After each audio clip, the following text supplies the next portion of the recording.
Greetings. I'm going to walk you through quickly tone. You're going to take some notes and you're going to practice with tone. This is not an easy thing to do, so don't worry if it's a struggle a little bit.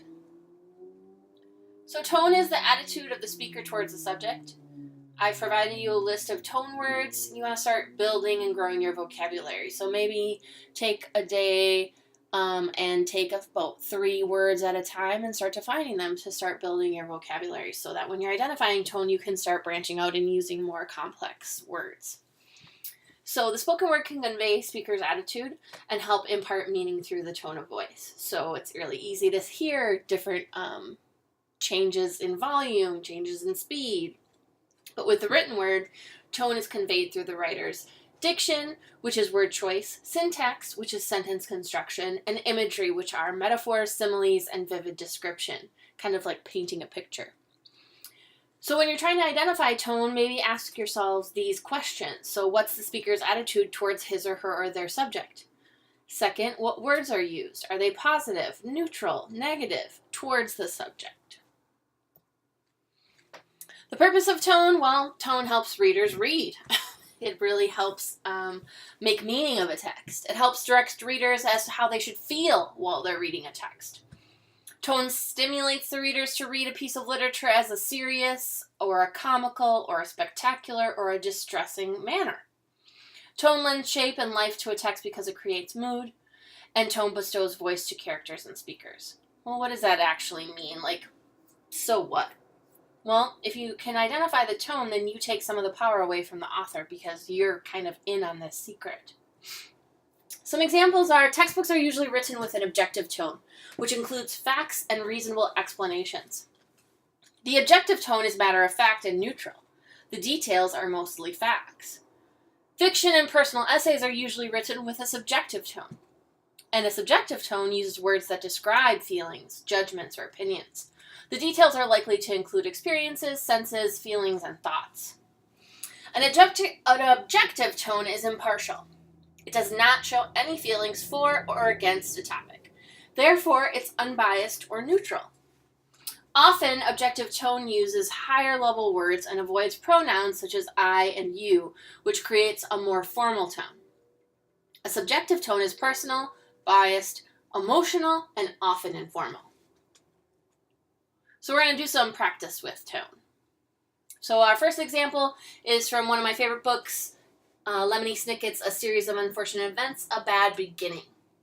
The Baudelaire orphans went to the bedroom and glumly packed their few belongings. Klaus looked distastefully at each ugly shirt Mrs. Poe had bought for him as he folded them and put them into a small suitcase. Violet looked around the cramped, smelly room in which they had been living. And Sunny crawled around solemnly, biting each of Edgar and Albert's shoes, leaving small teeth marks in each one so she would not be forgotten. So the first thing that we want to do is, what's the subject of this text?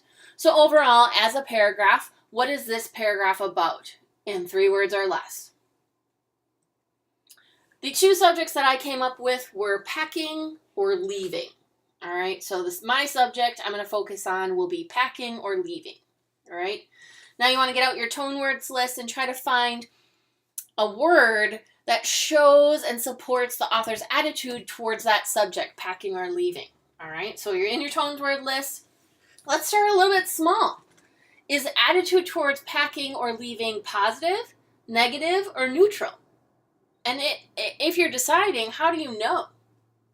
Now you want to try to find that word on the tone words list that describes the author's attitude towards packing or leaving. All right, the 2 words that I chose for tone words would be somber or grim. So Snicket's attitude towards packing and or leaving is somber and or grim. So here are my pieces of evidence that support a somber or a grim tone. So we've got glumly, few, not a lot of belongings, but just a few. Distastefully, ugly, small, cramped, smelly, solemnly, so she would not be forgotten. That's my evidence that supports my tone. So what you're going to do is you're going to fill in that chart for your assignment. And if you chose a different subject and a different tone word to support your subject, great, that's totally fine. As long as you have evidence from the paragraph that supports your tone word and your subject, you're good to go. Now we're going to practice, you're going to create your own tone. So you're going to do the opposite of what Snicket did. So you're going to write a paragraph, at least 5 sentences, about packing for a trip. But instead of conveying a solemn or a gloomy or a glum tone, you're going to convey an enthusiastic tone. Okay? So your subject is packing for a trip. Your attitude towards packing for a trip must be enthusiastic, okay? And to do that, you need to use diction, details, and imagery that creates an enthusiastic tone.